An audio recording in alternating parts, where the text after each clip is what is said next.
You, John Fitzgerald Kennedy, do solemnly swear. I, John Fitzgerald Kennedy, do solemnly swear. That you will faithfully execute the office of President of the United States. That I will faithfully execute the office of President of the United States. And will, to the best of your ability. And will, to the best of my ability. Preserve, protect, and defend the Constitution of the United States. Preserve, protect, and defend the Constitution of the United States. So help you God. So help me God.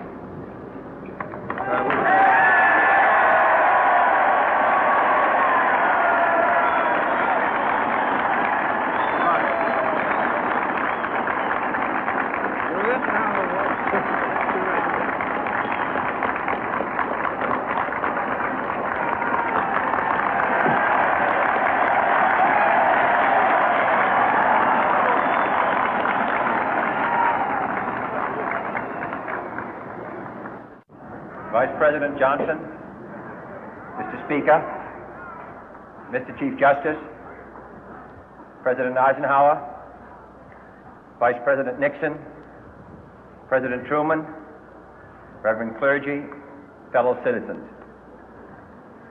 We observe today not a victory of party, but a celebration of freedom, symbolizing an end as well as a beginning, signifying renewal as well as change. For I have sworn before you and Almighty God the same solemn oath our forebears prescribed nearly a century and 3/4 ago. The world is very different now, for man holds in his mortal hands the power to abolish all forms of human poverty and all forms of human life. And yet the same revolutionary beliefs for which our forebears fought are still at issue around the globe. The belief that the rights of man come not from the generosity of the state, but from the hand of God. We dare not forget today that we are the heirs of that first revolution. Let the word go forth from this time and place to friend and foe alike that the torch has been passed to a new generation of Americans born in this century, tempered by war, disciplined by a hard and bitter peace, proud of our ancient heritage, and unwilling to witness or permit the slow undoing of those human rights to which this nation has always been committed and to which we are committed today at home and around the world.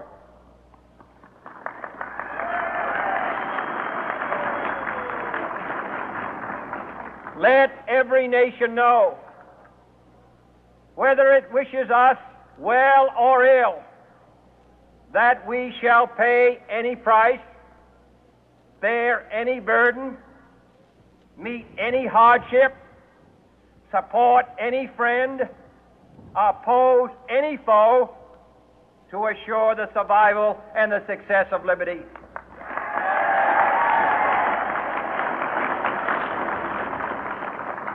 This much we pledge and more. To those old allies whose cultural and spiritual origins we share, we pledge the loyalty of faithful friends. United, there is little we cannot do in a host of cooperative ventures. Divided, there is little we can do, for we dare not meet a powerful challenge at odds and split asunder.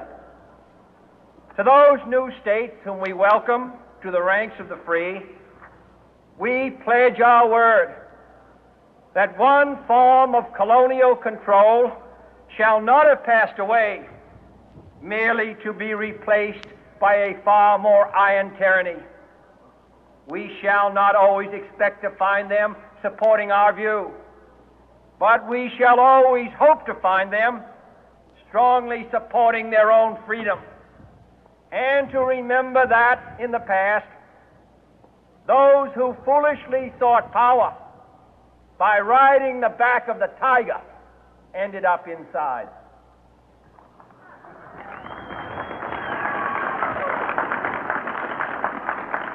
To those people in the huts and villages of half the globe struggling to break the bonds of mass misery, we pledge our best efforts to help them help themselves for whatever period is required, not because the communists may be doing it, not because we seek their votes, but because it is right.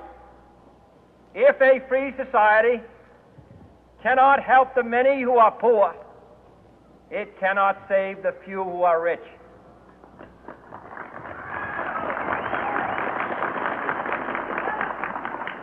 To our sister republics south of our border, we offer a special pledge to convert our good words into good deeds, in a new alliance for progress, to assist free men and free governments in casting off the chains of poverty.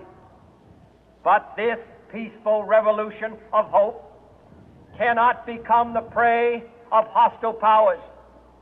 Let all our neighbors know that we shall join with them to oppose aggression or subversion anywhere in the Americas. And let every other power know that this hemisphere intends to remain the master of its own house.